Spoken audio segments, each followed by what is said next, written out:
Robyn Brown sat in her luxury living room, tears slipping down her cheeks. The soft lighting, the oversized cream-colored couch, and the curated background all framed her sadness in a way only reality TV could. The cameras zoomed in. TLC would edit the music just right, soft piano, slow motion, to emphasize her emotional pain. The audience would feel something. They always did. Meanwhile, in another part of America, far from the spotlight and free from the comfort of scripted television, a black single mother was also crying. Her tears didn't fall into a perfectly lit living room. They fell into a darkened one-bedroom apartment with peeling paint and an overdue light bill. There was no director calling for a reshoot, no stylist adjusting her hair, no emotional soundtrack playing to evoke empathy. There was only silence. Robyn's biggest concern that day? Cody hadn't called her in 2 days. She felt forgotten, unloved, and isolated within her sprawling home. The producers leaned into her vulnerability. They knew pain sold. But for the black mother in the dim apartment, silence wasn't an episode plot. It was survival. She hadn't eaten in 2 days. Not because she wasn't hungry, but because there wasn't enough food for the children. They came first. Always. While Robyn sat in grief over relationship tensions, this mother juggled unpaid bills, backlogged rent, and a broken heater in the middle of winter. Her kids had outgrown their shoes, and there was no money for new one. She had called social services, but the waiting list was long. Be patient, they told her. Robyn talks about being overwhelmed.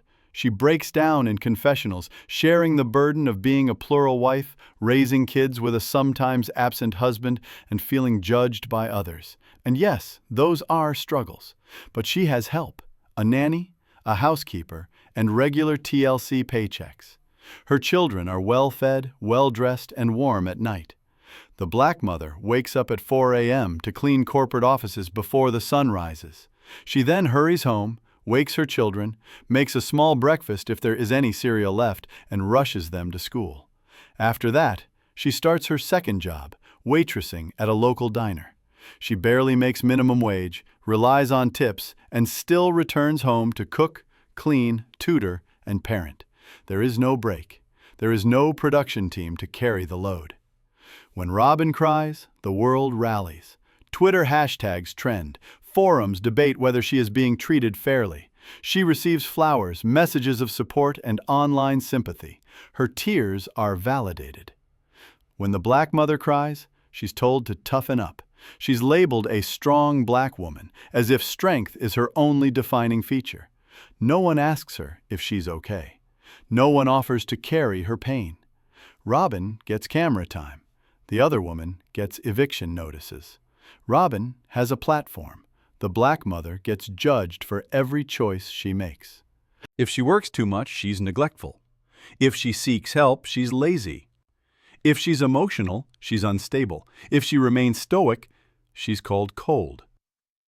Robyn gets online sympathy. The black mother gets side eyes in grocery stores when she pays with food stamps. She's made to feel ashamed for using the only resources available to her. Robyn's life is complicated. The black mother's life is criticized. So we ask again, what if Robyn had to live one day in that world? Imagine her waking up in a cold apartment with no heat. The thermostat reads 46 degrees. There is no nanny to get the children dressed, no assistant to pack their lunches. She must decide whether to pay the gas bill or buy groceries. Imagine her boss calling her in early and she has to bring her toddler to work because daycare fell through. She apologizes repeatedly. Her boss frowns. Her co-workers whisper. Imagine Robyn waiting 3 hours at a community clinic to be seen by a nurse, only to be told they're out of free flu shots. Imagine her feeling like a failure when she can't afford field trip money, or when her daughter asks why they don't have internet like the other kids.